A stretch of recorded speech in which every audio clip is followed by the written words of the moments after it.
Hello and welcome to episode 124 of the Ego Chall Podcast. My name is Preston Byers, and as always, I'm joined by my co-host, Justin Binkowski. And on today's episode, we're talking the end of the CDL regular season. Major 4 has come and gone, and we now know who is the fourth major champion, and we have a fourth major champion fittingly. And we have a lot to talk about as the champs field has become clear. We know which 8 teams are going to COD champs this year and which 4 teams are not. But before we get to any of that, how are you doing, Bink? I'm doing all right. Like you said, last regular season LAN event of the year was pretty big one. Obviously, we broke it all down over the last couple of weeks, but just the way the CDL point standings had shaken out over the course of the season, there was a lot on the line at this final event. A lot of interesting storylines and um, some cool stuff played out that has got us where we are today. So can't wait to break it all down with you. Yeah, so let's just quickly talk about where we are with champs now, and then we can get into the finer details of the actual tournament. But like you mentioned, we had 7 teams essentially fighting for 4 spots. Technically 8, but the Boston Breach had to have everything break right for them in order to make champs. So we had 7 teams from 5 to 11 who had very legitimate chances to get into champs. And obviously, there could only be 4. We already had the top 4 secure their spots heading in. And the 4 teams that end up getting those spots are Seattle, LAG, LAT, and Miami. Those will be the 5 through 8. Just like overall thoughts on those 4 teams in particular getting in over Vegas, Carolina, Minnesota, and obviously Boston. Yeah, I think the one that probably stands out the most, and we'll probably be talking about them a good amount today, is LAG. Had a really strong performance this weekend in particular, but on LAN in particular too for this entire season, and that really, um, carried a lot of weight for them. If you look at the overall CDL points, yes, they had 200, but they went 14 and 16 series count on the season. That is one fewer series win than Vegas, who obviously didn't make champs, and it's only one more series win than Carolina, who didn't make champs. So it's by far the lowest. I guess not by far, but Seattle had 16 series wins, and LAT and Miami were at 17. So LAG at 14 had the fewest series wins to make champs, but that is a testament to their performances on LAN all season, and that was a big talking point coming into the 2024 year of the CDL was the increased points on LAN as opposed to just the flat 10 points for a win, whether the match was online or on LAN. And obviously that played a big role in LAG's success. Even with the old format, this performance this weekend might have been enough to carry them to a champs qualifying spot. I'm not sure, obviously, but um, certainly the different format there with the point differential between LAN and online played a role in helping them get to where they are and just their performance overall as a team on LAN throughout this year. So I think that was probably the most surprising, not only their performance at this event as a whole, but or this event in particular, but just as a whole overall, they were probably the most surprising team to make champs out of those 4.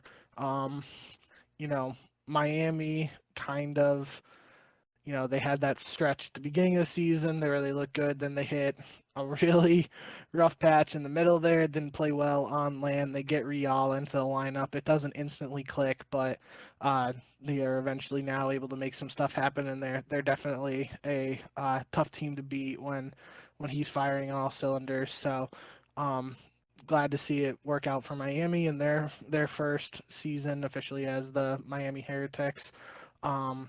LAT's kind of been one of those teams, and I guess you can kind of, I mean, Seattle's different just because they've had a very turbulent year with rosters and performances and whatnot. But LAT's kind of just been this team. Like, yeah, they've also had some up and down performances, but they've been somewhat consistent online and just didn't really translate to LAN all the time.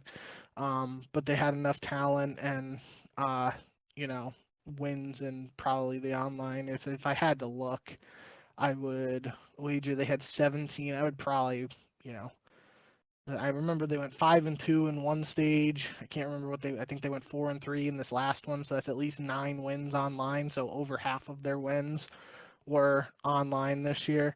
But they got the job done, and they have a shot to compete with the big one at the end of the year now, and that's really all that counts. Especially as we've been breaking down this top 4 all year, it just seemed like the goal for those teams not in the top 4 was to try and grab one of the other 4 spots at champs, and these squads are the ones who did it. Yeah, a lot of interesting things about these teams, and obviously we'll get into them as we go along. But the thing that jumped out, obviously, like you, was LAG, and they finished the regular season with the most map losses of any team in the entire league. They had 91 map losses, which was one more than Minnesota.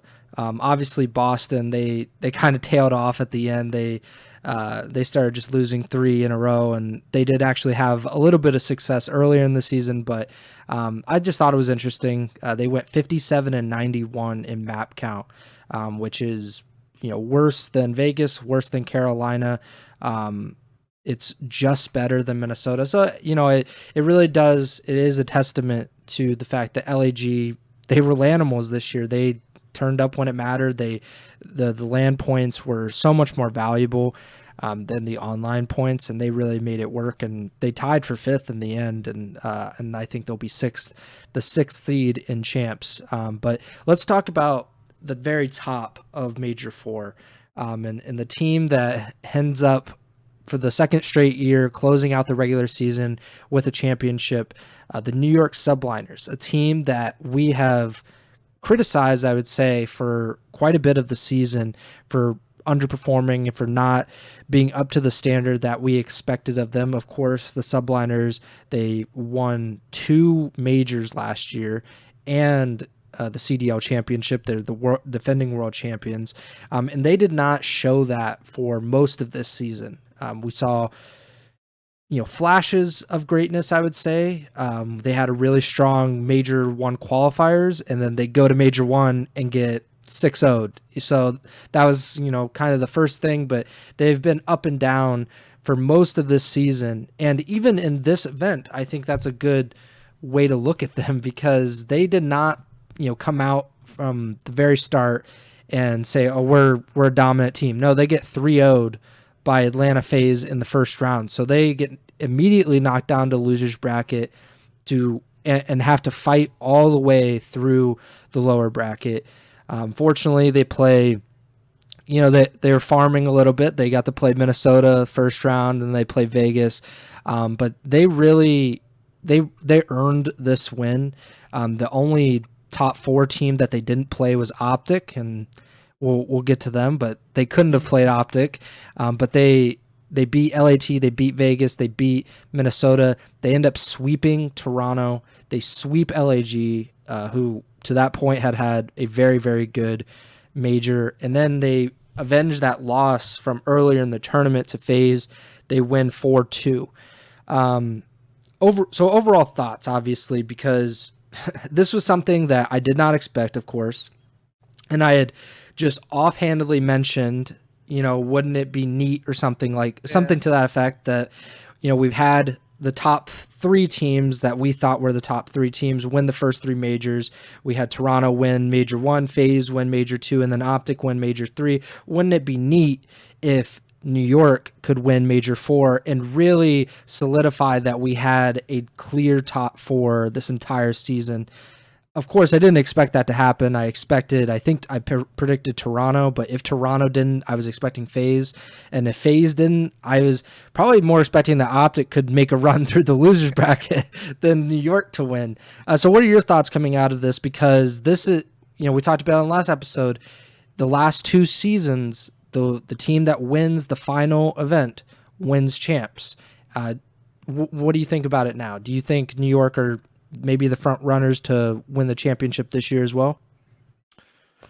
I don't know. I do think, right off the bat, I don't think I said it last episode, but I think I said it 2 episodes or maybe even 3 that um I made a comment similar to what you referenced, or it was like, yeah, we've had OpTic, Toronto, and FaZe win a championship this year. We've talked about this top 4 all year long. Wouldn't it be funny if New York just wins Major 4 and then we end the regular season with one championship for each of the top 4, and champs in effect decides who is the best team? Champs would kind of, in outside of a world where one of these bottom 4 Miami. teams unexpectedly wins champs, so it should be the decider and who is the best team uh, of the year. So yeah, I definitely wasn't expecting, and kind of like you said, especially after Atlanta 3-0s them in the first round of the winners bracket. But for New York to go down to the losers bracket, show some resilience, and really show what they're capable of, and kind of what we've been expecting to see from them at points this season, just haven't. It's obviously a really good sign of what could come for them. And as I've said multiple times over every episode for probably the last 2 months, you want to be playing your best COD at the end of the year before champs, heading into champs, and that's what New York is doing by taking this title. So it's also funny, we're referencing LAG earlier. This obviously reminds me of that LAG championship at Major 2 in 2022.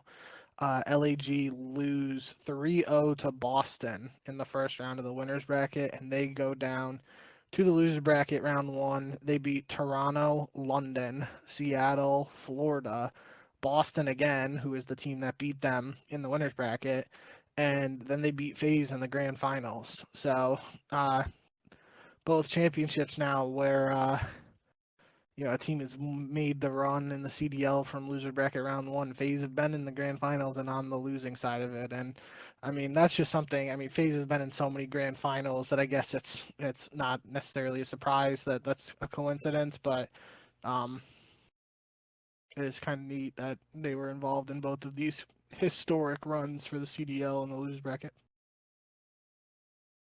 I'm looking at New York's S&D record, and it's pretty average. They're about 500 through Major 4. So this wasn't something, this was not an S&D wins championships event. This was Hardpoint and Control wins championships for New York. So they, I don't know how serious it was, but I know on broadcast they mentioned the desk being Puckett, and I think it was Puckett who said it, but somebody on the desk mentioned, they were joking that apparently after New York lost to Atlanta, that Sender, one of the assistant coaches for Subliners, said if New York loses a hard point, he's going to spawn in for the search.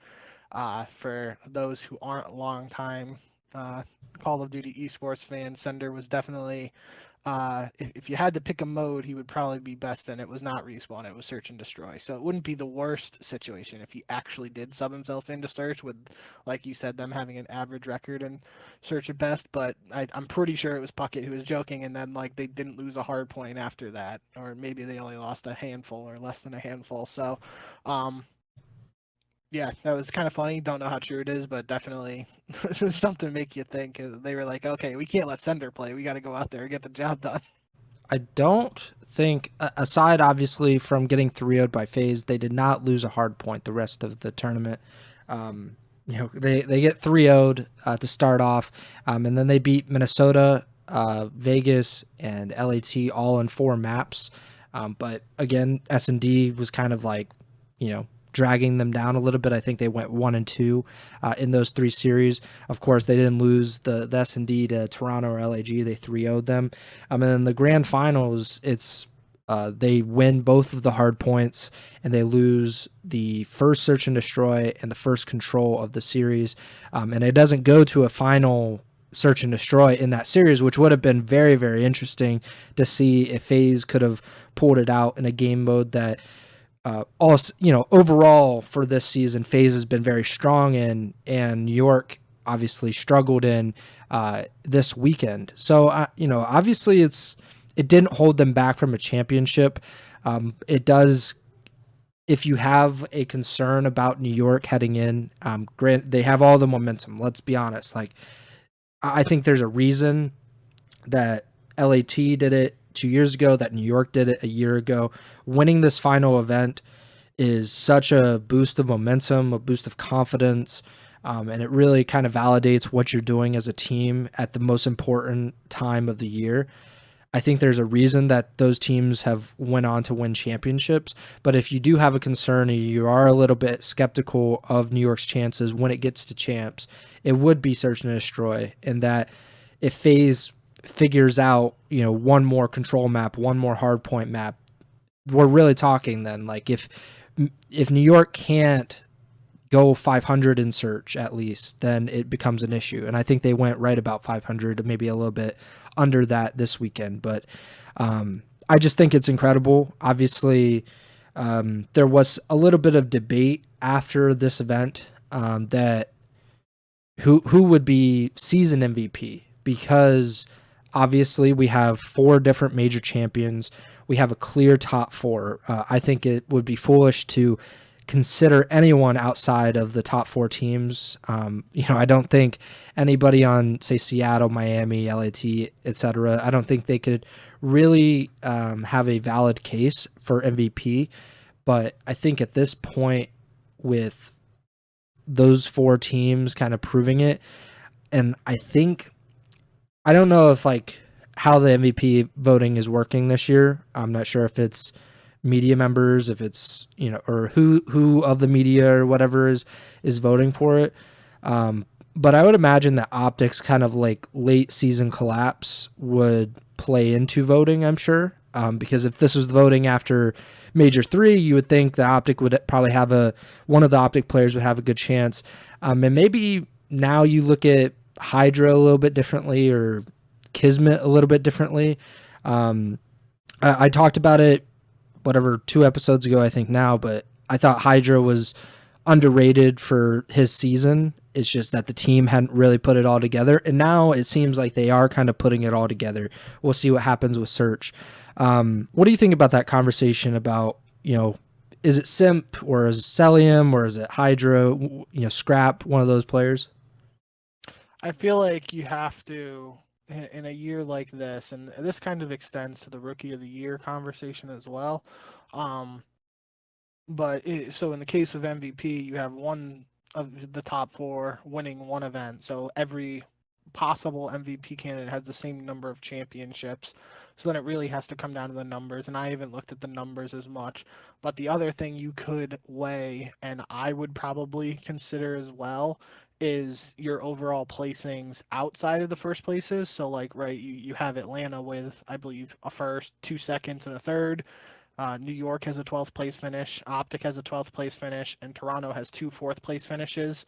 So I feel like depending on how much you weigh that with the stats, you might have to lean towards someone on Atlanta FaZe. That's probably what I would do.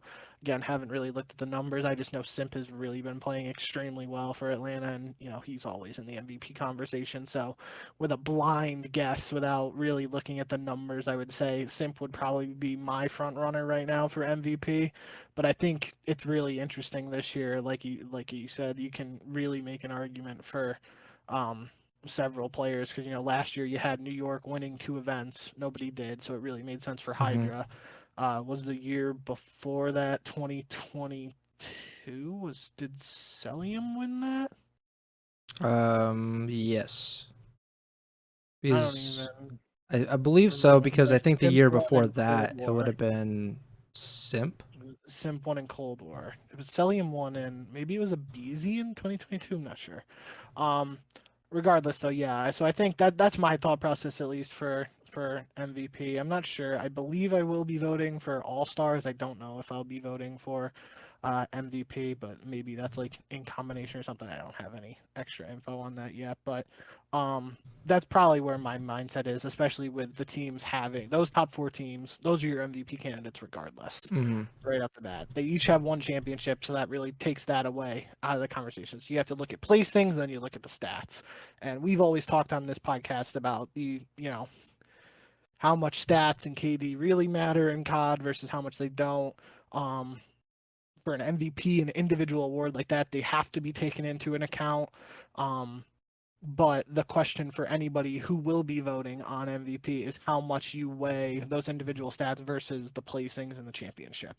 At the same time, with Rookie of the Year, you have no rookies winning a championship this year, and that wasn't the case previously because Scrap won one last year, Pred won one with Seattle and Vanguard, and I believe Pred was the first like official Rookie of the Year.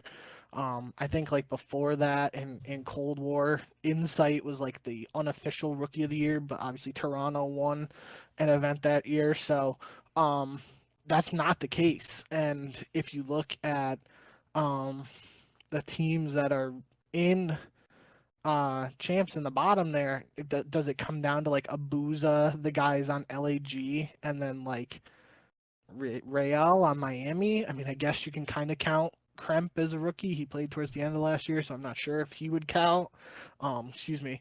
Same with those like the older guys on Miami who are, well, no, they played for Toronto in the first year, even though they played only a couple matches here and there. But so how much does them making champs factor into the voting against guys like Gwyn, who we've really talked about all year as a potential Rookie of the Year? It's kind of hard to vote for Snoopy at this point, just the way Boston's season kind of rolled down the hill after, even though he had some really strong individual performances. Same situation with Lins in my eyes. Like, it's kind of hard to vote for him, even though he had some strong individual performances. And, guys like Gio, who played really well individually, but they're not a champ. So how much can you hold that against guys like Gio and Gwyn for Rookie of the Year? Or do you have to pick a rookie who is actually in champs versus someone who isn't? That's an interesting part of the conversation for Rookie of the Year, kind of parallel to the MVP conversation with everybody having that one championship. Yeah, I think in traditional sports you wouldn't really consider kind of how the teams end up doing. Something like Victor Wembanyama in the NBA this year. Obviously, the Spurs were one of the worst teams in the league, despite him being very good. But that doesn't matter when it comes to the NBA. I think people kind of understand that there are 30 teams, talent is a lot more spread out, and a player, despite having similar numbers like on the court versus like how many players play in COD in a game. They're kind of similar. At the same time, like Wembanyama can only do so much. I think the burden or the expectation is a lot greater with Call of Duty players. I think people expect the rookie to have a lot more impact on their team's performance. So yeah, I think it would end up hurting a player like Gwyn, who we've talked about all season, that he has been overperforming and he is just on a bad team, like a team that was kind of always trying to dig themselves out of the hole that they had put themselves in earlier in the year, which, if we're being fair, is not their fault in a way, because they had to change the roster unexpectedly because of Real and his visa issues. So they had, those roster, hiccups, I would say, earlier in the year, and they just really kind of never got out of that. And I thought it was funny that you brought up Rookie of the Year, and I had just saw this tweet before we went on, but Flames, who's on LAG, he said that Estrio should be Rookie of the Year, and it shouldn't even be a debate. And then Abuza quote tweeted, he said, "I know it's your mate, but come on, bro." So I think it's important to these players. I think it is kind of a point of pride for someone like Abuza, who has a very, very good argument for being Rookie of the Year this year. I think someone like Real is going to suffer because he didn't play the entire season, and I would hold that against him. Simply, if you're comparing him to Abuza, and we did this with Ghosty last year too, because Ghosty came in like after Major 1 or Major 2, and that was held against him, I would say, or it's something to consider or weigh. But Abuza has probably the best argument, simply because their performance kind of improved when he went back to the role that he was comfortable with, and he got to shine with that. But we can get into a larger discussion, possibly next week about that. But I think it is a good discussion to have, and it's something that I'm sure a lot of players are interested in hearing about. But back to New York, I think, in regards to the MVP, I think you bring up a good point about like average placing and what you did throughout the season. And I think it probably should be held against New York that they had a top 12 finish at the beginning of the year. And OpTic, it should be held against them that they had a top 12 finish to end the year, whereas FaZe and Toronto were both much more consistent on LAN. FaZe had a third place finish was their worst. I think Toronto, a fourth place finish was their worst placing of the year. Granted, there are only 4 majors, so you do have to consider online as well, and what you did online, which is the bulk of your matches. That should matter a lot. But I was looking at the KDs and the breaking point rating on breakingpoint.gg, and so like the KD Celium has like a 1.21, then there's like Scrap and then Simp and then Hydra. Those are the top 4. And then BP rating, Simp has the top, and then there's Celium, then there's Drazen, there's a BZ. And I was just like, how in the world are the FaZe players the top 4 in BP rating? But yeah, it's going to be tough. I'm sure there are going to be some hurt feelings, as we talked about. I think it was 3 years ago now with Simp and a BZ.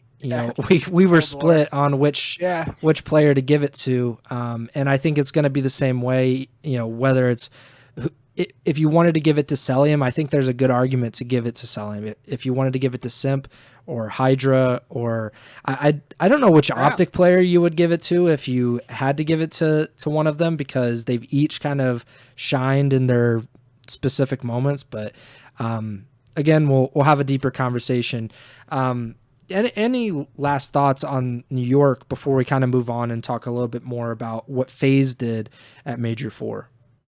I will just say, I think we kind of, we didn't dive too much into the specifics of New York outside of just, mentioning the first round loss and then the lower bracket run. I was left with a lasting impression, I guess you can say, from the post grand finals interview with the players and Sib in particular. They're, obviously very tough situation for him heading into this season, having to replace a player on the defending world champ, something we don't see very often or at all really in COD esports. Yeah. And he even said it. I obviously don't remember his exact quote, but it was something along the lines of a lot of people were, doubting us and all this, and now look where we are here. And that could have been an opportunity for someone like Sib, who has made some immature comments in the past. He could have very easily went on a tirade after having the emotions of winning a championship, and said F you and said some other things that were potentially said earlier in the broadcast that we can maybe talk about later. But he kind of kept his cool and said, like, you doubt us, but here we are. And that was the end of that. So I was pretty impressed with that, I guess, for as much as you can be impressed with that. It definitely would have been very easy in my eyes. Again, I'm don't know Sib personally or anything like that, but I would not have been surprised if he just went off after being all hyped up and stuff like that from winning a championship, but he didn't. He kept his cool and delivered a message basically saying that, like, you doubted us, here we are, we finally made it happen. And I guess in a roundabout way, you did kind of ask at the beginning here if New York are the favorites heading into champs. I don't really know if you can say that. I mean, history has to, give them some brownie points, for lack of a better term, and some sort of advantage, I guess. But at the end of the day, we were just kind of talking with that MVP talk that, FaZe have been the most consistent team this year. Toronto have been, heading into this event, they looked like the strongest team because they beat Atlanta, and they have the second most consistent performances after that. So I feel like you got to look at those two squads.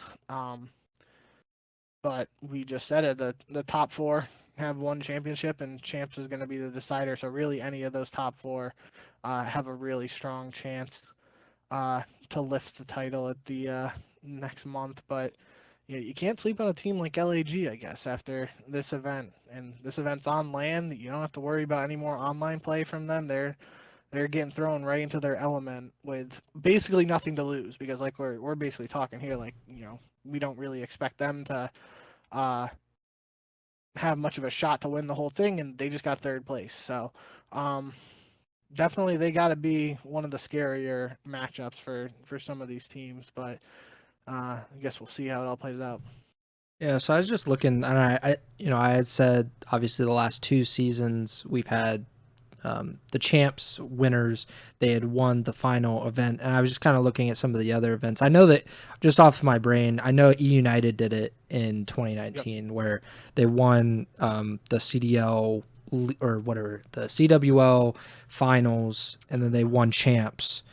We did it in Black Ops 3, I think. Yeah.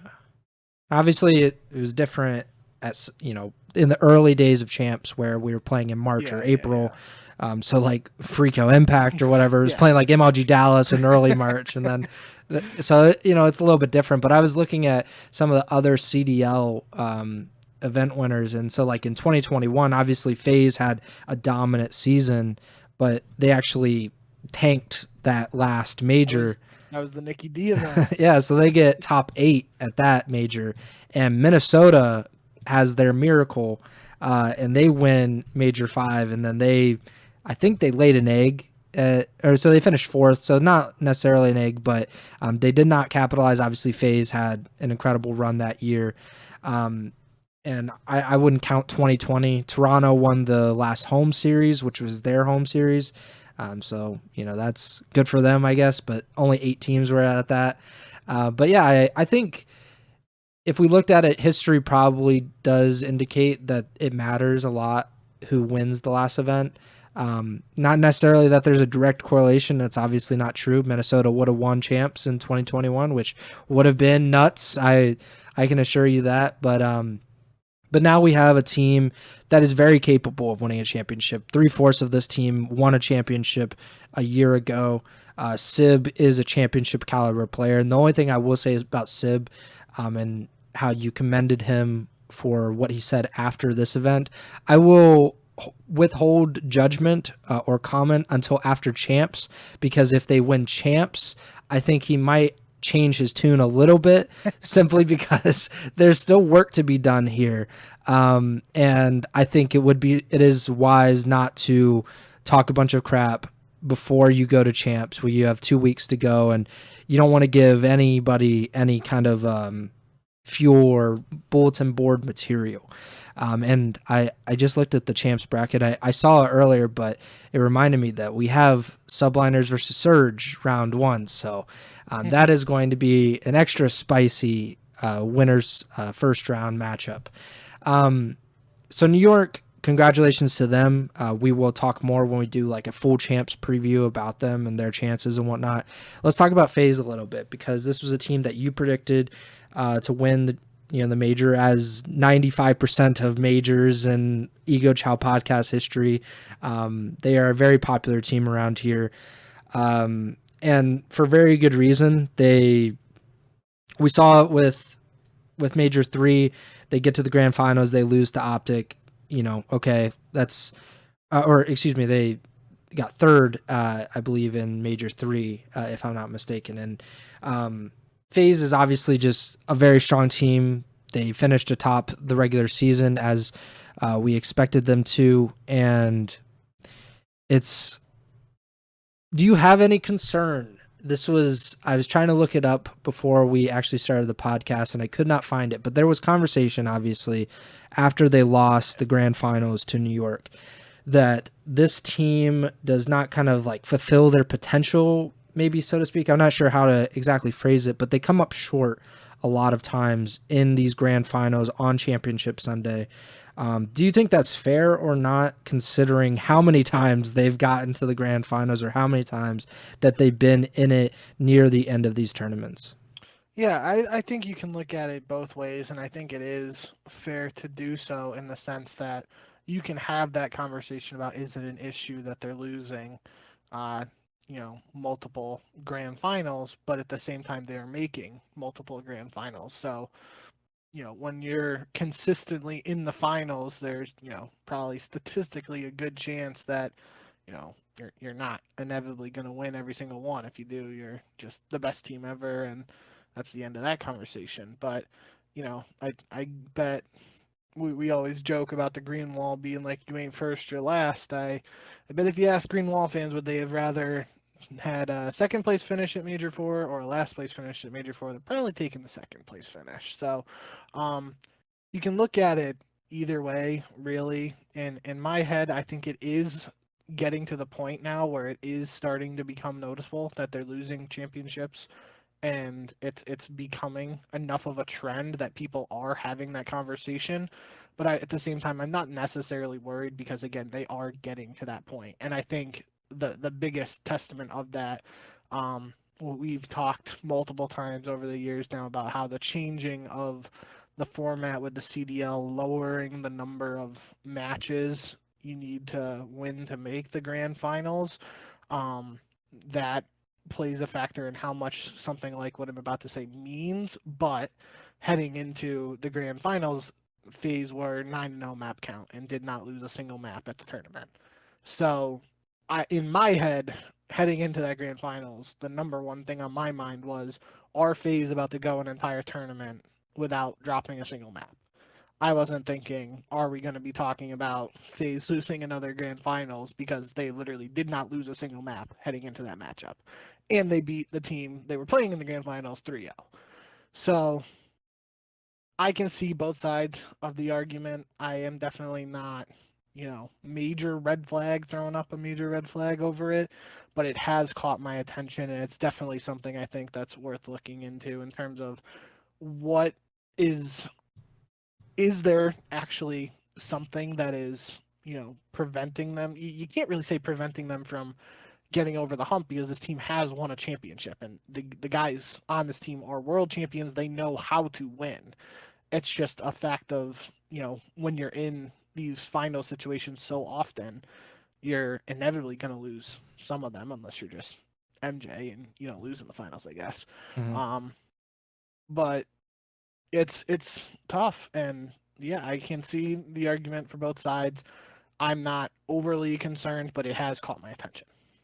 Yeah, I think it's it's valid to have concern. I think it is a little bit overplayed, or kind of like it's an overreaction to say like they just don't have it. They don't have the ice or whatever. It's like, all right, like they've lost, but they did win Major 2. So like it's not like, if we had gone from, they dominate 2021 and then they haven't won since, or they've won like one event, like a year and a half ago, and they haven't won other than that.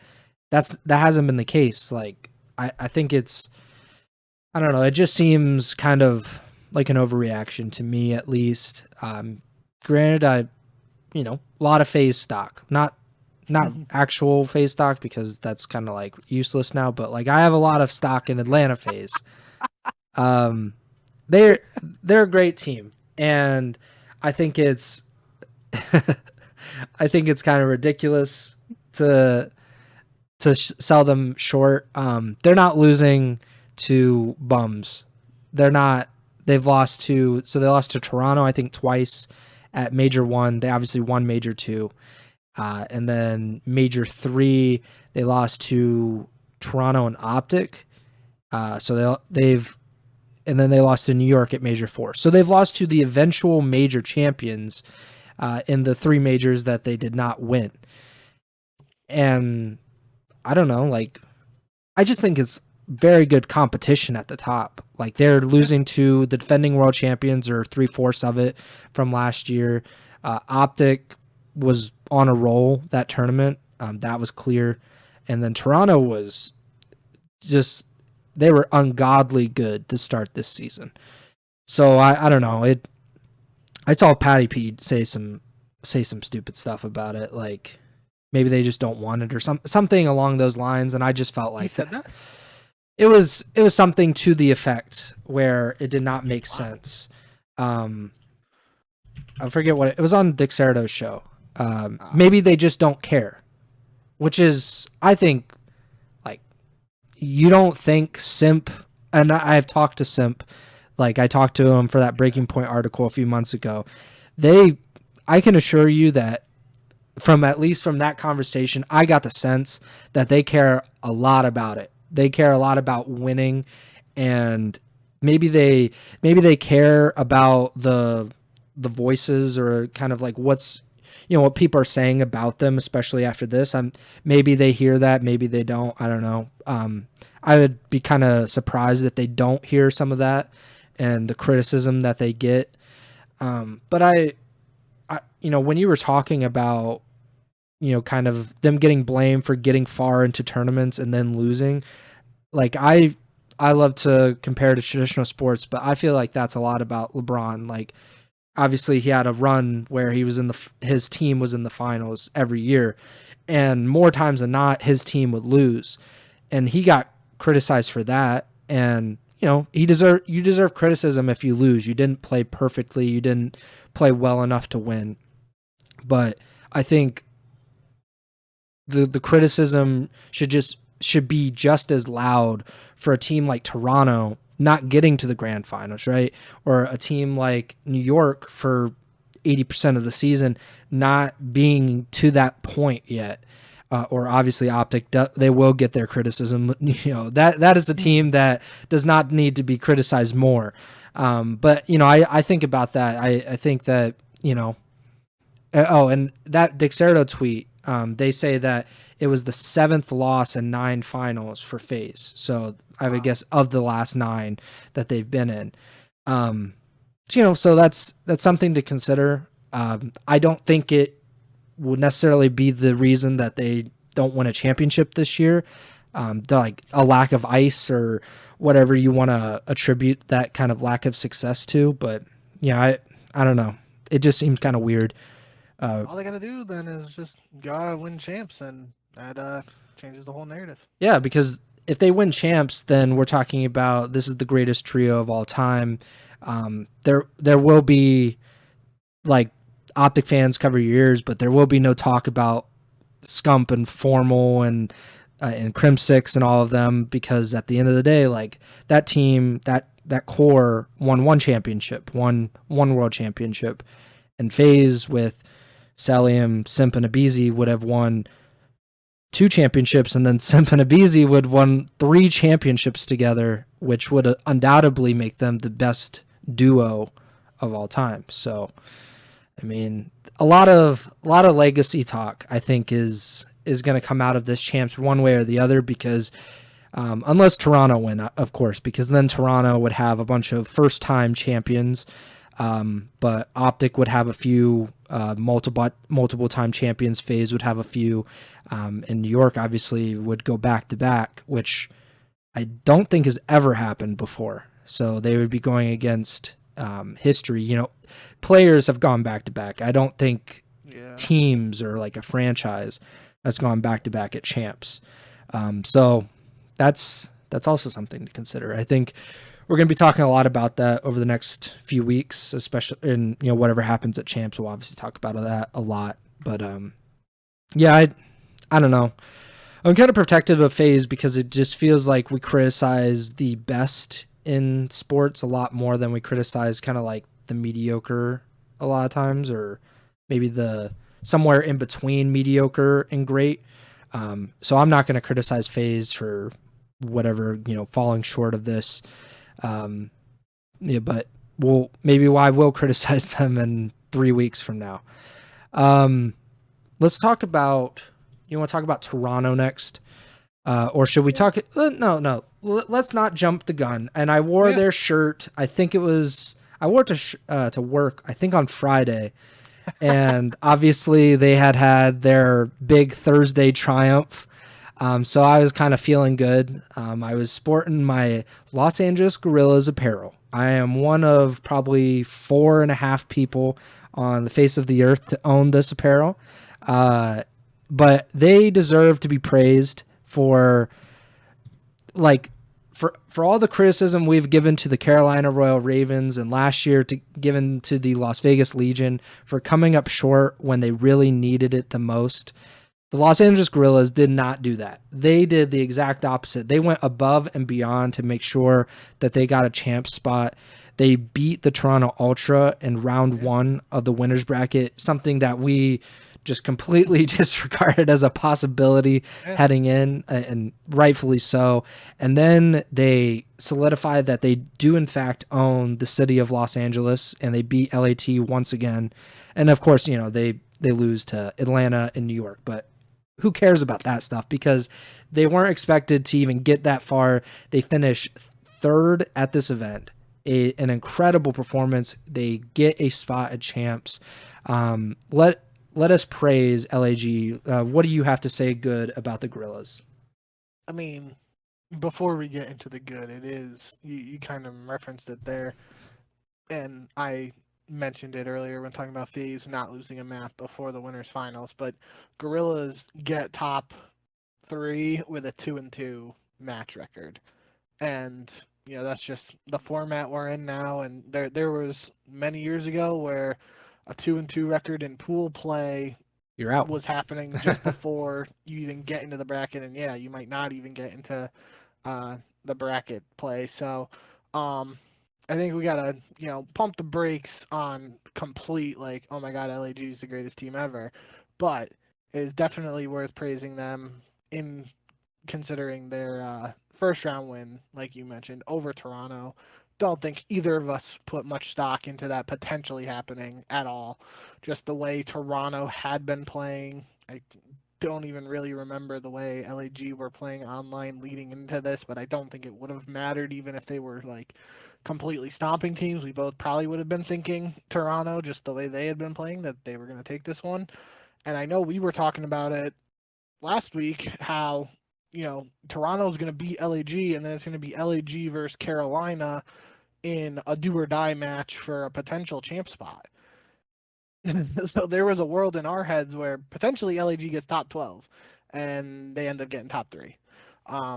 So really strong performance out of LAG, especially to, like we mentioned, with the way the format and the points work, getting a huge upset like that in the first round of the winners bracket not only gets you some important points, but gives you an extra lifeline there to, be a little bit deeper in the losers bracket if you do eventually lose.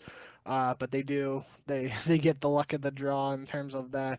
We mentioned just the way the bracket looked at Toronto. It seemed like they were going to have an easy path to the winners finals because they were going to get to beat LAG and then face the winner of Miami LAT, who we thought Toronto was better than both of those teams. But then I guess you just get to flip LAG's name in there, and they were able to once again win the Battle of LA. I think it was 3-8 or 3-9 LAT's record was when they won either online during Major 4 qualifiers or at Major 3. I can't remember, but now it's something like a 3-9, 3-10 record for LAT. So obviously the reverse for LAG.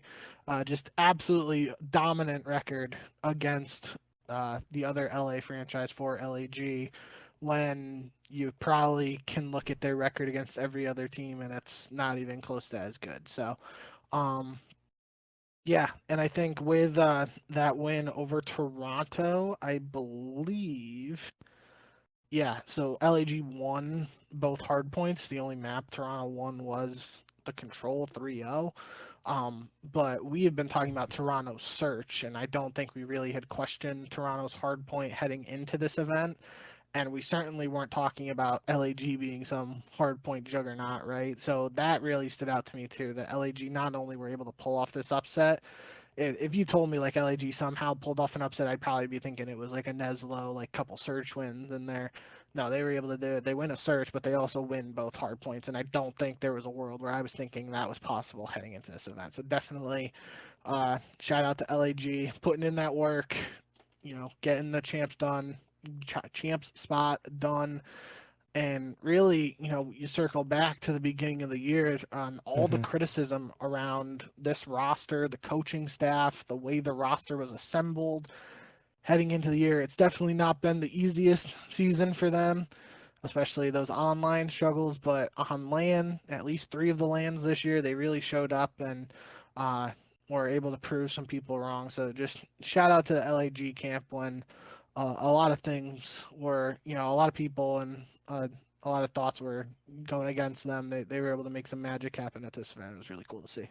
Yeah, that was what I was going to say, is that they deserve a ton of praise and credit for how they kind of grinded through this year, where it was simply they were awful online, and that kind of improved a little bit near the end of the year, where they got some very much needed qualifier wins, but they did a lot of it through LAN, which I think is very respectable. And Vios, who got slandered beyond belief before the season, their head coach, for the roster moves that he was making behind the scenes and whatnot. Congrats to him. Obviously, that's got to be validation for what they did as a franchise to kind of, I would say, scrap together a roster. It's not they don't have a bunch of like popular, highly sought after players. A lot of young guys, a lot of relatively inexperienced guys on that team. Diamond Khan is the veteran of that team, which kind of says a lot about how young and inexperienced the team is. But they did an incredible job, and they deserve a ton of credit for what they were able to do this year. And simply making champs, like we talked about, I think, with the Boston Breach, their first year in the CDL, that is the accomplishment that they should be searching for, not necessarily championships, whether it be major or COD champs. Making it to champs is kind of validation for a lot of these franchises, and a quarter of the league does not get that validation this year, but LAG does. So congratulations to them. Talk about Toronto. So obviously they lose to LAG first round. Huge upset. One of the biggest upsets on LAN that I can think of this season. And then they absolutely crush Clayster and the Carolina Royal Ravens Dreams. They eliminate them in losers round 1. Then they beat Miami. Toronto wins game 5 against the Seattle Surge. And then they lose to the New York Subliners. They finish 4th for the event. I would say obviously this is disappointing. A disappointing performance from Toronto, simply because I expected them, as I'm sure many people did, for them to be in grand finals or possibly winning this event. I predicted that they would win the event, and they did look like possibly the best team going in. There's definitely argument for FaZe as well, but simply just did not come out correctly, and they really paid the price for that, because I think it would have been a relatively easy road to winners finals. They would have played both LA teams, and then they would have played FaZe. They didn't get to play FaZe at this event. So what do you think overall about Toronto's performance at Major 4? Yeah, I mean, it's got to be disappointing in the sense that, like we were saying, they were potentially the favorite heading into the event, just based on the fact they had that 6-1 qualifier record, and they, despite Atlanta also being 6-1, Toronto had a win over Atlanta themselves. So it felt like they were the strongest team coming in based on online play, despite some questions around their search and destroy. But yeah, end of the day, they really just didn't play well in that first match against LAG. And it would have been really, really spicy if they ended up losing to Clayster in losers back around 1, and we had the potential for 2 of the top 4 teams to get top 12 placings. That would have been something. But obviously, there was some trash talk between Clay and Scrap in that loser bracket round 1. When Scrap was able to, in effect, end Carolina's season, and as we kind of alluded to last episode, potentially could have been the end of Clay's career. Just speculation there. We'll talk about that more over the months to come. But yeah, I mean, heading into this tournament, felt like Toronto was in a strong position to be one of the favorites. They lose that first match to LAG. They do take care of business in 3 straight matches to get the championship Sunday, and I definitely thought that match between Toronto and New York to start championship Sunday was going to be a lot closer, but New York just came out swinging and completely dominated the series. I mean, it was a 250 to 154, so 4 points shy of a 100-point victory. On Vista Hardpoint, a 6-1 in the search and a 3-1 in the control. Like it was really just a strong performance from New York, and kind of was essentially a sign of things to come, really, to set the scene for New York's eventual championship. So how much weight you want to put into New York playing super well versus Toronto not playing as well as they had been online, that's, we'll leave that up to you. But end of the day, yeah, Toronto just didn't get the job done. I do still think very highly of this team and the guys on this team, and they're obviously one of the favorites heading into champs, but yeah, we'll have to see what they're able to do over these next couple of weeks heading into champs and try and get back on track. Yeah, and obviously champs is a big event in general, but for Toronto, they can kind of redeem themselves from last year, from going in and getting to the grand finals, kind of stomping their way through the tournament to grand finals, and then laying an egg. And I think Kismet said he's 11-0 map count now against in his last 11 maps against Toronto, but I don't know how true that actually is. Either way, you got to think they played before the win at champs where they swept them, and this 3-0.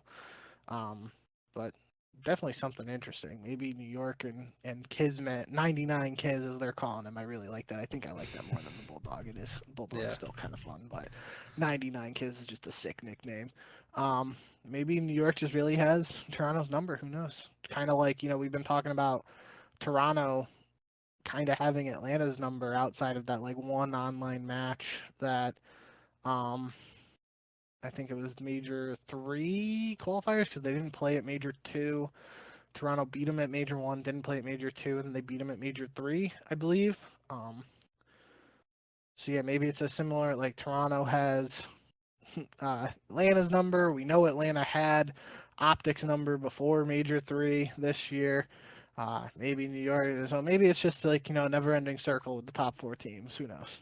Yeah, so they do have an 11 map win streak on LAN against Toronto, dating back obviously to champs last year. So New York lost 3-0 in the, I think, winners semifinals to Toronto, and then they get back to grand finals. They sweep them 5-0. They don't meet again until Major 2, but New York wins that 3-0. Toronto won an online qualifier against them, actually 2 online qualifiers against them, but obviously we saw at Major 4 another 3-0 for New York. So it is kind of circular, and I mean, everybody has OpTic's number at the moment, so that's we'll see what happens at champs, if that kind of continues or whatnot, but I think it's going to be interesting. And Toronto, their season, obviously every team's season is kind of defined, at least the championship contenders. Their season is defined by champs and how you do at the end of the year. But their season in particular, because it started off so strong and it's kind of tailed off a little bit, or it has tailed off, to what degree you can kind of debate, but they're definitely looking for a championship, and I think they could definitely use one to boost this season a little bit. So we're right about an hour, so let's kind of quickly go through the rest of these teams. We've talked about the top 4, but we've talked a lot about some of these other teams as well. Seattle and LAT, they round out the top 6. Miami and Vegas, they round out the top 8. And then the bottom 4 teams at Major 4, the Carolina Royal Ravens, the Minnesota Rocker, the Boston Breach, and OpTic Texas. This team they are one of the most bizarre teams I've ever seen in my life. It is one thing for the Boston Breach to lose game 5s because they stink. They are not a good team this year, regardless of what, I thought they were better than losing game fives or whatever. I thought they could win a match here or there, but at the end of the day, they were always going to be like a fringe playoff team. Like they were never anything even close to a championship contender. OpTic Texas, on the other hand, one major three, has consistently been among the top three teams in the league all season long. And now they have lost so many game fives in a row. They finished dead last, well, tied for last, but they ended up finishing with the worst seed in the Major Four qualifiers.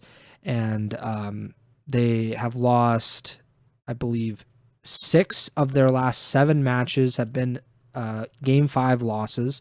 They have lost their last 7 matches total. So what's the deal with OpTic? I think we should talk about them before we kind of get out of here.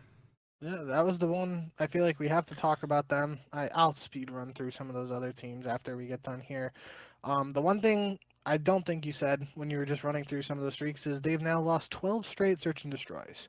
And we kind of joked about it last episode where Patty P was like making the comparison to his Evil Geniuses team that won champs in MW or World War II, sorry, where they went on a similar S&D losing streak and then eventually won the championship. We were kind of like joking about, oh yeah, maybe OpTic's was doing that and now they're gonna win champs. No, now it is. If you weren't concerned about this OpTic team before, and you were kind of, I mean, I feel like I have been pretty, even tempered in terms of just my thought process and analysis of OpTic in terms of like kind of started out was like, yeah, okay, maybe they're testing some maps out in these online qualifiers. And then it reached a point where it was like, yeah, you can't say that anymore because now they're losing to teams that they should beat regardless of what the maps they're playing. Now we get to a LAN here when they literally just won the last LAN and they lose to Miami by losing 2 search and destroys.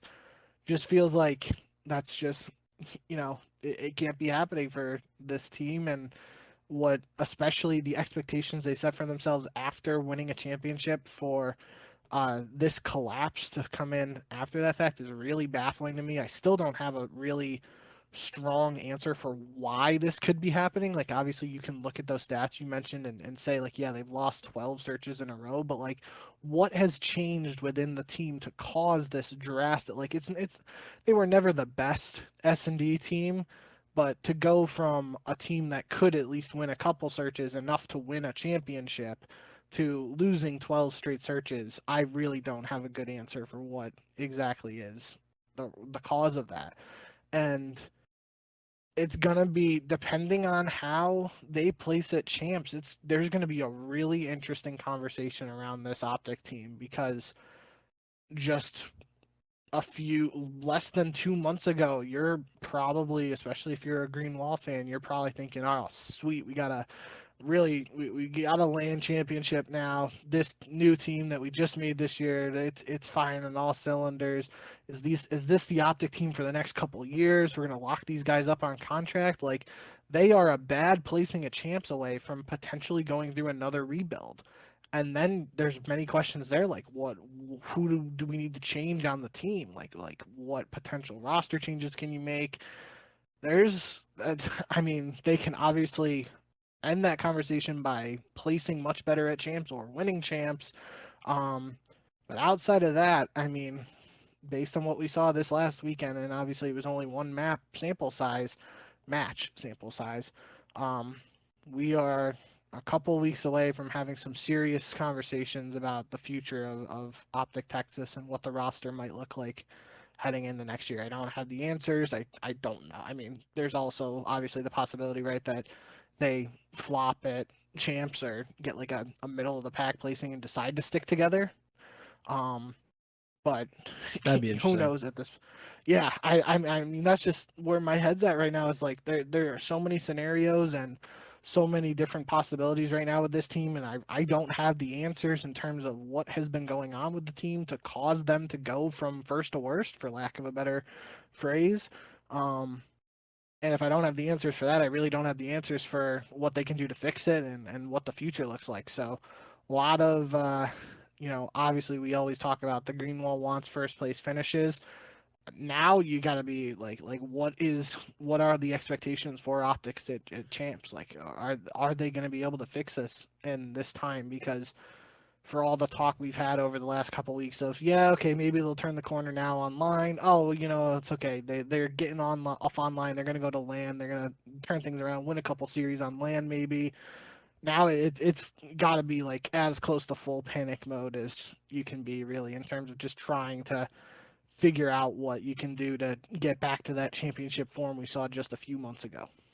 Yeah, so we've criticized, or I wouldn't say criticized, but we kind of made fun about OpTic and the Greenwall's expectations and whatnot, how they can be kind of harsh on OpTic and the fact that you're not first, you're last, all that good stuff.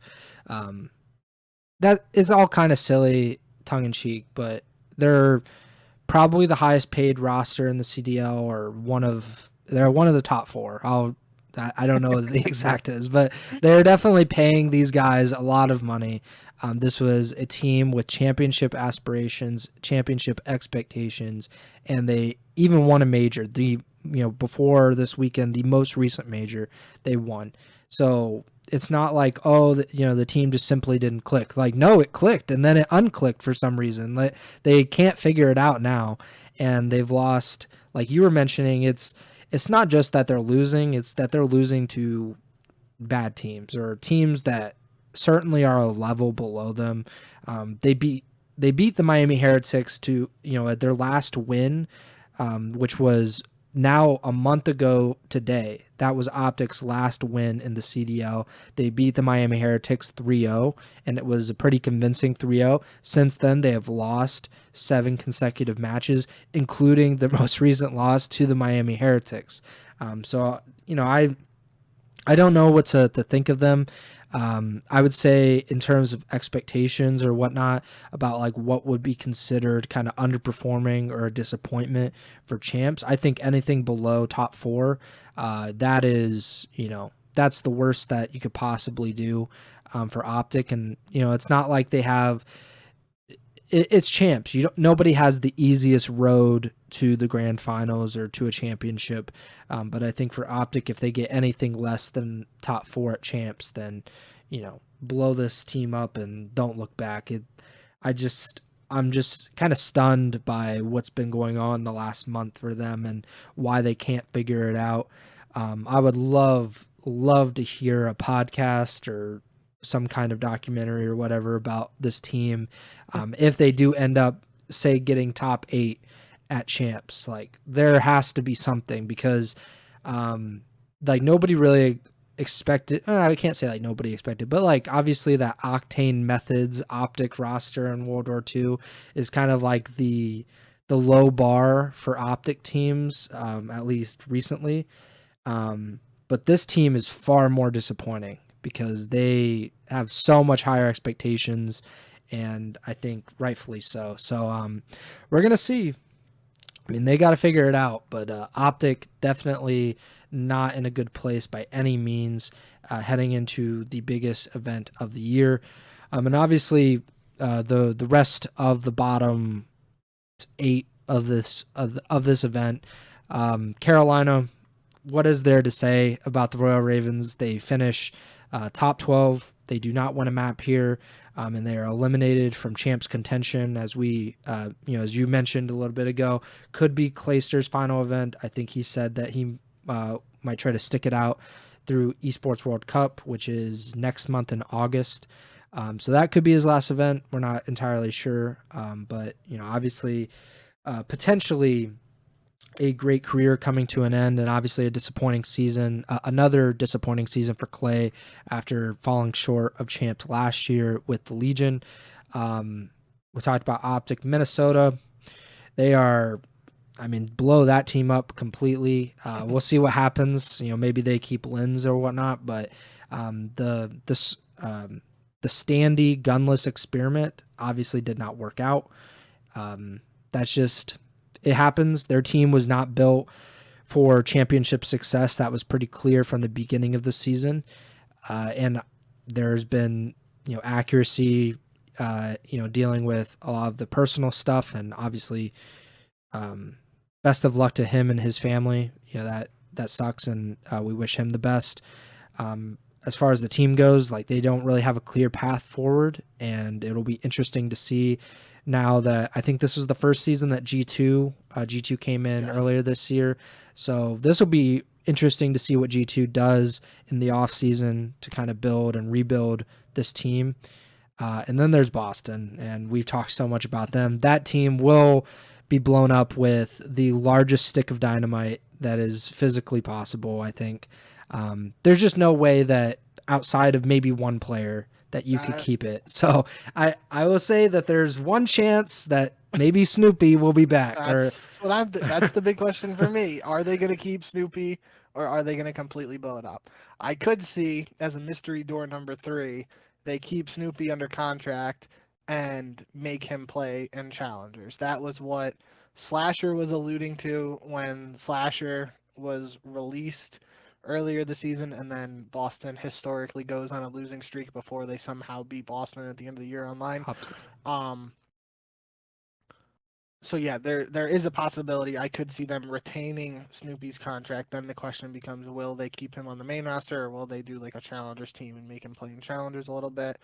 But yeah, that's the same thing with Minnesota. I feel like they could build around Lens. Definitely had some shines of potential there out of him. So I wouldn't be surprised if they keep him and then try to build around other, especially, with the contracts and the CDL and stuff. It's very likely he was on like a rookie deal or somewhat close to the minimum. So if they just like extend it by 1 year, do like the 1+1 contract or however it works now, wouldn't be surprised if Lynn sticks around. They try to find 3 to build around him. With Carolina, I do think, that's the main.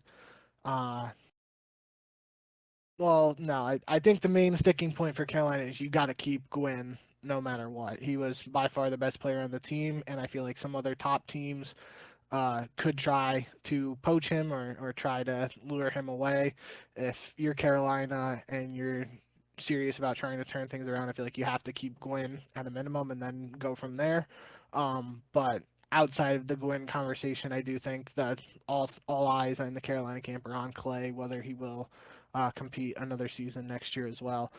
Interesting tidbit on Vegas, which we haven't talked too much about them. They were in a situation at this event where, they were starting in the winners bracket and they had the potential to make some things happen and control their own destiny, as we said before, but they lose the Surge in the first round. They get a win over Boston, but then they play that red hot.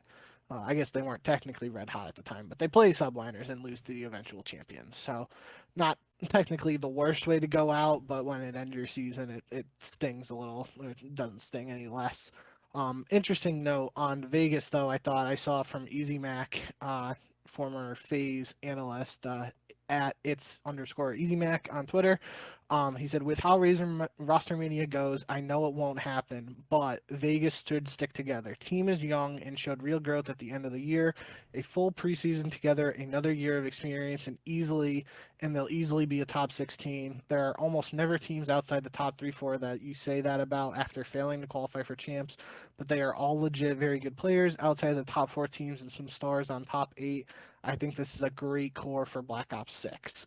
That would certainly be interesting if considering how much we've talked about the Vegas/Paris franchise and their willingness to spend money or lack thereof.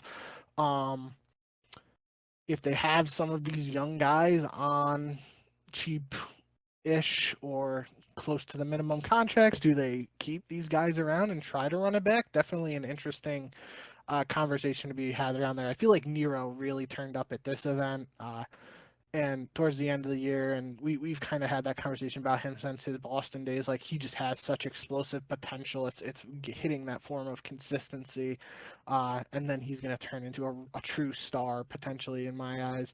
But I really like Gio, and Johnny had some flashes too, and you know what you're getting out of Attach. So interesting conversation to be had there around Vegas. Definitely showed some signs of potential towards the end of the year, but just wasn't able to manifest it into a champs qualifier. And while I was on Easy Mac's page looking for that tweet that I saw, I do want to just circle this back to our earlier conversation on FaZe and worrying about them and whatnot.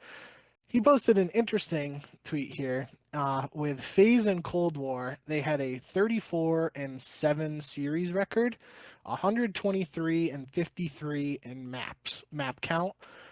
And that is probably, in many people's eyes, FaZe and Cold War is considered one of the best teams, if not the best team of the CDL era. Um, in MW3, FaZe is 36-7 in series and 121-42 and or 121-48 in map count. That original record for Cold War, I guess it's 37-7 counting champs. But so just in the regular season, FaZe had a slightly better record in MW3 than Cold War FaZe in the regular season, and they won 2 fewer maps in MW3 overall, but lost 5 fewer maps.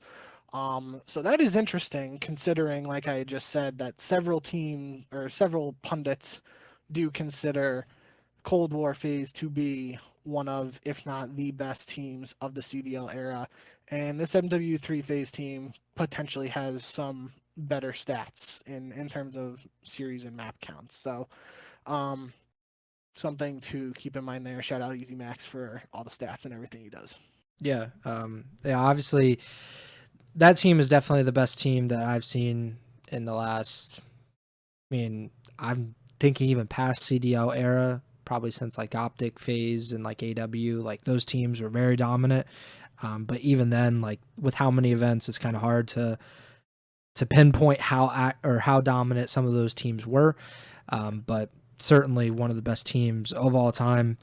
And I guess it'll depend on what happens at champs. How we view some of these teams, whether it be FaZe, Ultra, OpTic, or the Subliners.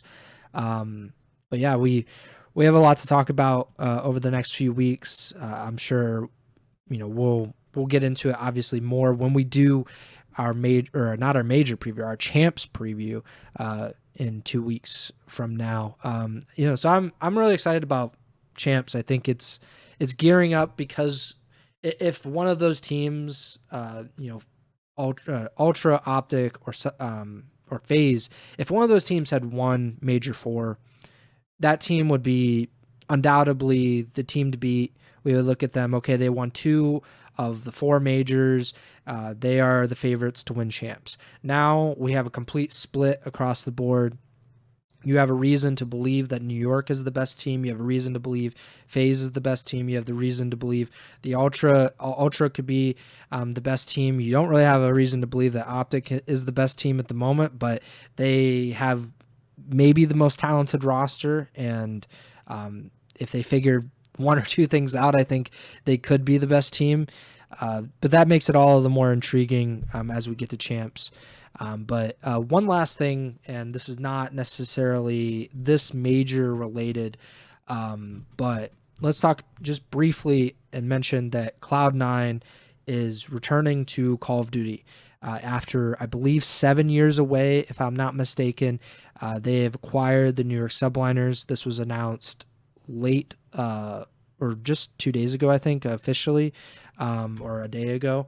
But Cloud9 taking over NYSL, and the Subliners roster will be representing Cloud9 at the Esports World Cup, which is in Saudi Arabia next month. And so that's interesting. I don't know what to make of it, because I don't know what the future of the CDL is in terms of branding and all of that stuff. But what do you think about C9 coming back? Well, that's the biggest thing for me. I was trying to see. I haven't looked today, but at the time of the announcement from Cloud9, which was on Thursday, so June 27th, there was obviously an initial report from, I believe, Sheep Esports about this potentially happening, and then the wording on Cloud9's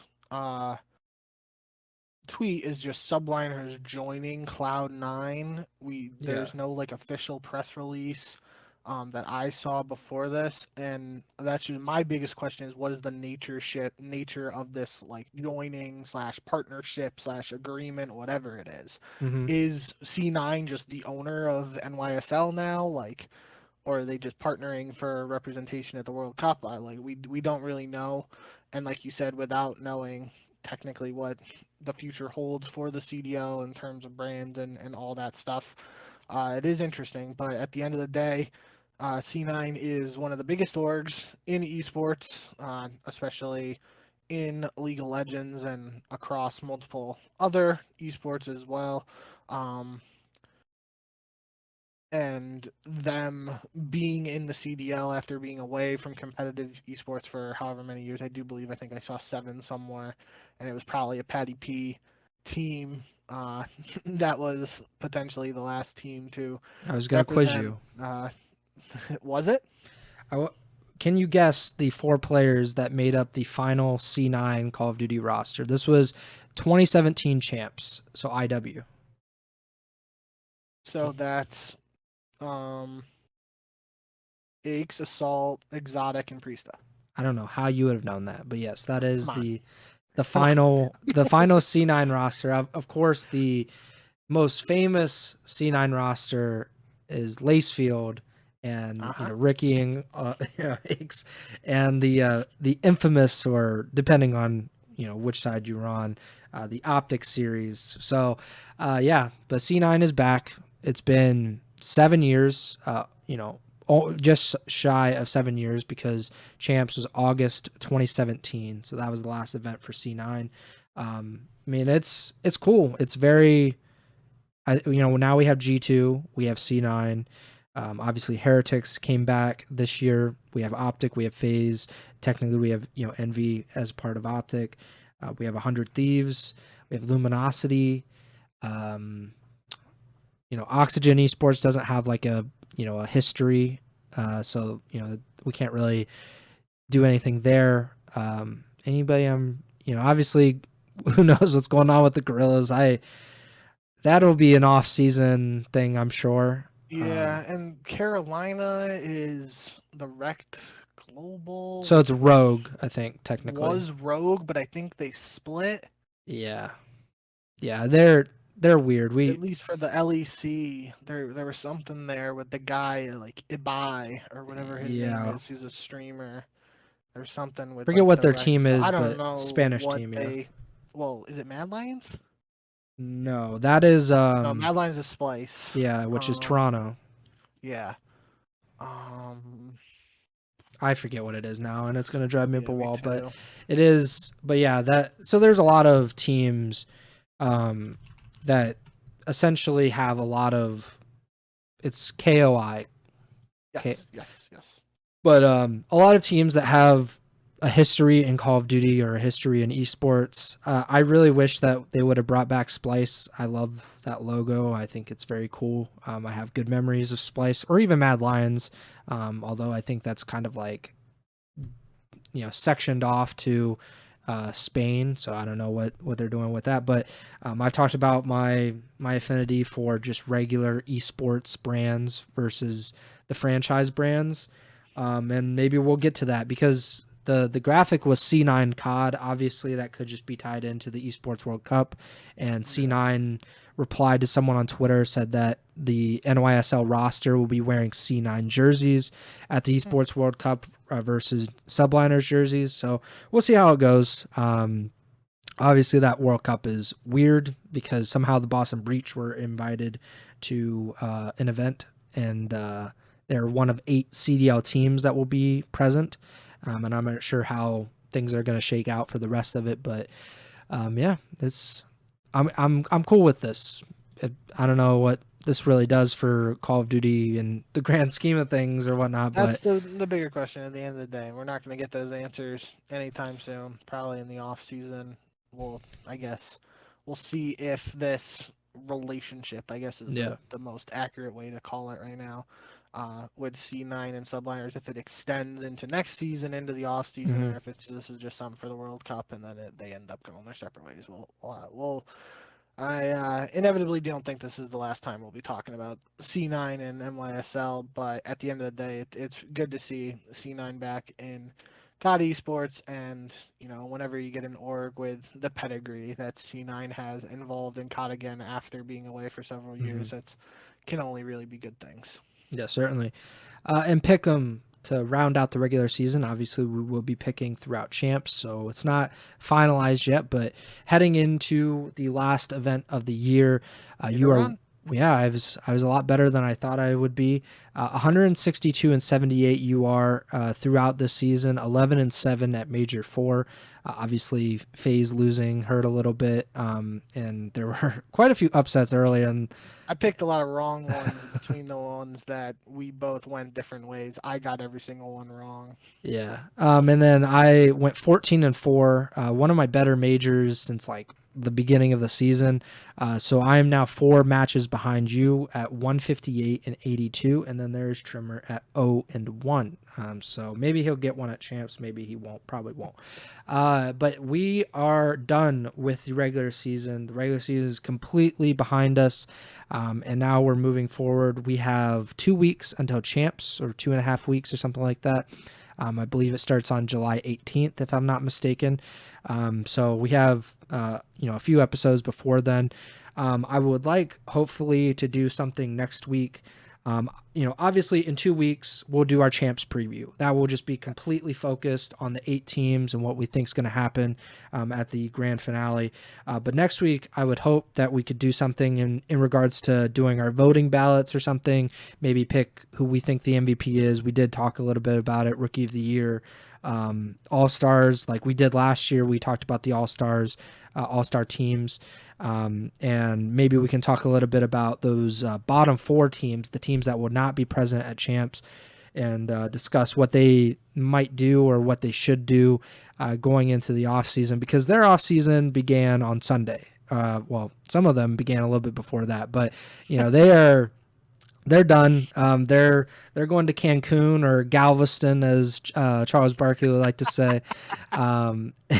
So maybe we could talk zingers tonight. Yeah, I'm on one tonight. I don't know what's going on. But we'll talk a little bit about that hopefully next week. But yeah, I think we're good to go for the episode. Make sure to like, subscribe, follow the podcast feed wherever you're listening or watching on. Apple Podcasts, Spotify, YouTube, Amazon Music. Follow us on Twitter at jbink with 2Ks. I'm at Pres Byers, and the podcast Twitter is at Ego Chall Podcast. Really appreciate the support that we've seen on YouTube. I think the last video got quite a few views and some comments, so very much appreciated. And we always love the if you have any feedback, if you have any criticisms, or you think we should talk about this, or format a different way, please let us know, and we'll take that into consideration. But we appreciate your support nonetheless. Again, next show hopefully will be next week, but if not, it would be in 2 weeks, and we would definitely do a big champs preview. But thank you guys for listening or watching, and Bink, take it away. Yep. Thank you guys as always for all the support. As an up and down season, and just in terms of getting through the slog of those online matches, and then you have the highs of the LAN and the excitement around all those events. But it's all behind us now. We only got the big one left, and that's the most important one. So can't wait to watch that, talk about it with all you guys, and all that good stuff. You'll hear from us either next week or the week after, or both. And when we're live, we'll have plenty to talk about. So until then, thank you guys as always, and remember to send the chow.